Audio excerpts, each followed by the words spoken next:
తులారాశి. ఈ రాశి వారికి రోజు కొంత జాగ్రత్తగా వ్యవహరించాలి. ఎందుకంటే శత్రువుల నుంచి ఇబ్బందులు పెరిగే అవకాశాలు ఉన్నాయి. మాట పట్టింపు ఎక్కువగా ఉంటుంది. ఆరోగ్యం అనుకూలంగా ఉంది. ప్రయత్నాలు మెల్లగా ముందుకు వెళ్తాయి. రుణ ఒత్తిడి తగ్గుతూ ఉంటుంది. తులారాశివారు ఈరోజు అమ్మవారుకు ఏదైనా తీపి పదార్థాన్ని నివేదన చేసి మీ పనులు ప్రారంభించండి. మీకు మరింత శుభయోగం కలుగుతూ ఉంటుంది. వృశ్చిక రాశి. ఈ రాశి వారికి రోజు కొంత కలిసి వస్తుంది.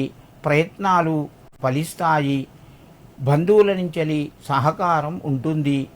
కొంత కుటుంబ సభ్యుల మధ్యన సామరస్యత తగ్గే అవకాశాలు ఉన్నాయి. ఆరోగ్యం పట్ల శ్రద్ధ పెట్టండి. ఉద్యోగస్తులకు కొంత అనుకూలంగా ఉంది. ఈ రాశివారు ఈరోజు మహారేణుకాయే నమః అని చెప్పి అమ్మవారి యొక్క నామాన్ని 9 సార్లు చదువుకొని మీ పనులు ప్రారంభించండి. మీకు మరింత శుభయోగం కలుగుతూ ఉంటుంది. ధనస్సు రాశి.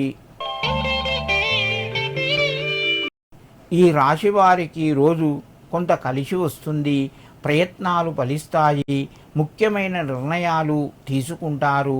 సమయానికి డబ్బులు చేతికి వస్తాయి. ప్రయాణాలు కొనసాగుతాయి. బంధువుల నుంచి ఆహ్వానం అందుతూ ఉంటుంది.